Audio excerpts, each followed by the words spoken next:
Hello നമസ്കാരം, Tara's കൊണ്ടർക്കിച്ചിലേക്ക് എല്ലാവർക്കും സ്വാഗതം.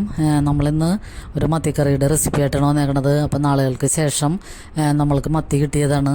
അപ്പോൾ അതുകൊണ്ട് നല്ലൊരു മുളക് ഇട്ട കറി വയ്ക്കാമെന്ന് കരുതിയിട്ടാണ്. അപ്പോൾ നമ്മൾ നല്ല ഫ്രഷ് മത്തിയാണ്. അപ്പോൾ അത് നന്നായിട്ട് ക്ലീൻ ചെയ്തെടുക്കാം. ഉപ്പൊക്കെ ഇട്ട് കഴുകി കഴിഞ്ഞിട്ട് കുറച്ച് നമ്മൾ പൊരിക്കാനെടുത്ത് മാറ്റി വെച്ചിട്ടുണ്ട്. പിന്നെ കറി വയ്ക്കാൻ വേണ്ടി കുറച്ച് പകുതി എടുത്തിട്ടുണ്ട്.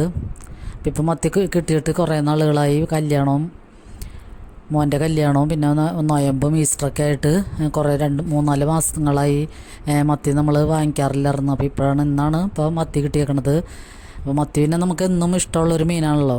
എല്ലാവർക്കും ഇഷ്ടമാണ് മത്തി കറി വെക്കണതും വറക്കണതാണ് എല്ലാവർക്കും കൂടുതൽ ഇഷ്ടം. അപ്പോൾ നമുക്ക് അതിൻ്റെ റെസിപ്പി എങ്ങനെയാണെന്ന് നോക്കാം. അതിനുവേണ്ടി ഞാനൊരു കഷ്ണം ഇഞ്ചി, ഇങ്ങനെ കുറച്ച് ചെറിയ ഉള്ളി, പച്ചമുളക്, തക്കാളി, കറിവേപ്പിലേക്ക് എടുത്തിട്ട് തക്കാളിയും പച്ചമുളകും മാറ്റി ബാക്കി എല്ലാം ചെറിയ ഉള്ളിയും പച്ചമുളകും കുറച്ച് പച്ചമുളകും ഇഞ്ചിയൊക്കെ കൂടി മിക്സിയിലിട്ടൊന്ന് ക്രഷ് ചെയ്തിട്ട് നമ്മൾ ചീനിച്ചട്ടി അടുപ്പത്ത് ചൂടാകുമ്പോൾ വെളിച്ചെണ്ണ തന്നെ ഒഴിക്കണം. വെളിച്ചെണ്ണ ഒഴിച്ചിട്ട് ഇതൊക്കെ കൂടി ഇട്ടിട്ടൊന്ന് മൂപ്പിച്ചെടുക്കാം.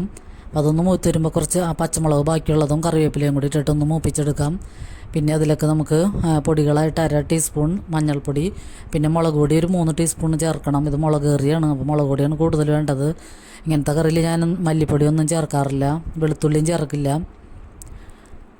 അതിനുശേഷം അതൊന്ന് പൊടികളുടെയൊക്കെ പച്ചമണം മാറി വരുമ്പോൾ തന്നെ നമുക്ക് ചെറിയ തീയിലിട്ടിട്ട് വേണം വഴറ്റിയെടുക്കാൻ. അതിനുശേഷം നമുക്ക് തക്കാളി എടുത്ത് വെച്ചേക്കണത് മിക്സിയിലിട്ടൊന്ന് ക്രഷ് ചെയ്തിട്ട് അതും കൂടി ചേർത്ത് പാകത്തിന് ഉപ്പും കൂടി ചേർത്തിട്ടൊന്ന് നന്നായിട്ട് വഴറ്റി കൊടുക്കാം. അപ്പോൾ നന്നായിട്ട് ചെറുതീയിൽ കിടന്ന് നന്നായിട്ട് വഴന്ന് ഇതിൻ്റെ പച്ചമണമൊക്കെ മാറിയിട്ട് വേണം നമ്മൾ വെള്ളം ഒഴിച്ചു കൊടുക്കാൻ. അപ്പോൾ നമുക്ക് ആവശ്യത്തിനുള്ള വെള്ളം ഒഴിച്ചു കൊടുക്കാം. വെള്ളം കൂടി പോകരുത്, തീരെ കുറഞ്ഞും പോകരുത്. നല്ലോണം വറ്റി വരണ്ട കറിയാണിത്. അപ്പോൾ പാകത്തിന് ഉപ്പും കൂടി ചേർത്തിട്ട് നമുക്ക് ഇതിൻ്റെ ഗ്രേവി ഒന്ന് തിളച്ച് വരുന്ന വരെ വെയിറ്റ് ചെയ്യാം.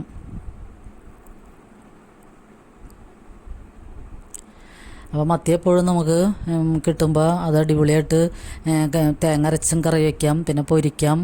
അപ്പോൾ വറക്കണതാണ് എപ്പോഴും ഇഷ്ടം എല്ലാവർക്കും. കുരുമുളക് പൊടിയും വെളുത്തുള്ളി ഒക്കെ കൂടി ചേർത്തിട്ടാണ് ഞാനിപ്പോൾ വറക്കാൻ വേണ്ടി കുരുമുളക് പൊടിയും വെളുത്തുള്ളിയുടെ പൊടിയും ഉപ്പും മഞ്ഞൾപ്പൊടിയും മുളക് പൊടിയൊക്കെ ചേർത്ത് അത് മത്തി തേച്ച് പിടിപ്പിച്ചിട്ട് ഫ്രിഡ്ജിലെടുത്ത് വെച്ചേക്കണം. അപ്പോൾ അതൊന്നും ഞാനിപ്പോൾ കാണിക്കണില്ല. അത് മത്തി വറക്കണ വീഡിയോ ഒക്കെ ഞാൻ ഇതിക്കുമ്പോൾ ഇട്ടിട്ടുണ്ട്. അപ്പോൾ മത്തി വാഴയിലയിൽ പൊള്ളിക്കണ വീഡിയോ ഒക്കെ ഞാൻ ഇതിക്ക് മുമ്പ് ആദ്യത്തെ 1 കൊല്ലം മുമ്പുള്ള വീഡിയോയിൽ അതിട്ടിട്ടുണ്ട്. അപ്പോൾ അതൊന്ന് കാണാത്തവരുണ്ടെങ്കിൽ ഒന്ന് കണ്ടു നോക്കുക. അടിപൊളി ടേസ്റ്റാണ് മത്തി വാഴയിലയിൽ പൊള്ളിച്ചത് കഴിക്കാൻ. അപ്പോൾ ഈ മത്തിയിൽ ഞാൻ വേറൊരു ഇൻഗ്രീഡിയൻ്റ് കൂടി ചേർക്കുന്നുണ്ട്. ഏത്തക്കായ അരിഞ്ഞ് ഞാൻ കഞ്ഞിവെള്ളത്തിലിട്ട് വെച്ചിട്ടുണ്ട്, അതിൻ്റെ കറയൊക്കെ ഒന്ന് പോകാൻ വേണ്ടി. അപ്പോൾ അത് നമുക്ക് ക്ലീൻ ചെയ്തെടുക്കാം. അപ്പോൾ ഈ മുളക് കറിയിൽ ഈ കായയും കൂടി ഇടുമ്പോൾ നല്ല അടിപൊളി ടേസ്റ്റാണ്. അപ്പോൾ ഈ കറിയിൽ ഞങ്ങൾ പുളി ചേർക്കാറില്ല. തക്കാളിയുടെ പുളി മാത്രമാണ് ഈ കറിക്ക് പുളിയായിട്ട് ചേർക്കണത്. വേറെ ഒരു പുളിയും ചേർക്കില്ല. അപ്പോൾ ഈ പുളി ഇല്ലാതെ തന്നെ ഈ തക്കാളിയുടെ പുളി മാത്രം വെച്ചിട്ടുള്ള കറിയാണിത്. അപ്പോൾ അതുകൊണ്ട് തന്നെ നല്ല ടേസ്റ്റാണ്. പുളി കൂടുമ്പോൾ അതിൻ്റെ ടേസ്റ്റ് കുറയും. അപ്പോൾ നമ്മൾ ഏത്തക്കായാണ് ഇതിലേക്ക് ചേർക്കണത്. ഏത്തക്കായ ഇടുമ്പോൾ തന്നെ ഒരു പ്രത്യേകതയാണ്.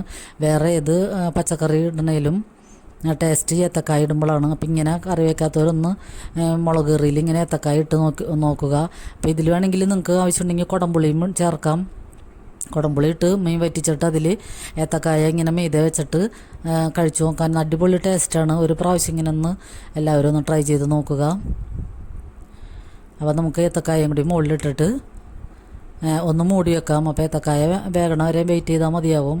അപ്പം അധികം നേരം ഇത് വേവിക്കേണ്ട ആവശ്യമില്ല, പെട്ടെന്ന് വെന്ത് കിട്ടും. അപ്പോൾ ചാറൊക്കെ പറ്റിയിട്ടുണ്ടാവും. അപ്പോൾ നമ്മുടെ അടിപൊളി മത്തി ഏത്തക്ക കറി ഇവിടെ റെഡിയാണ്.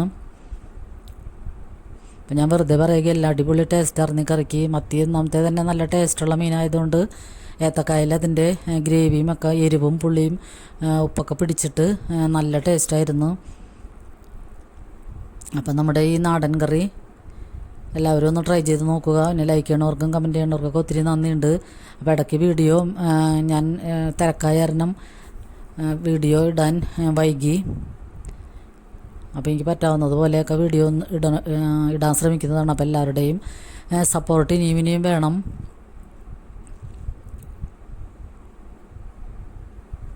അപ്പോൾ നമുക്ക് ഈ മത്തിയും ചെറിയ മീനുകളൊക്കെയുള്ള എപ്പോഴും നല്ലത് ശരീരത്തിന്. അപ്പോൾ എല്ലാവർക്കും വീഡിയോ ഇഷ്ടമായെന്ന് കരുതുന്നു. എല്ലാവർക്കും നന്ദി.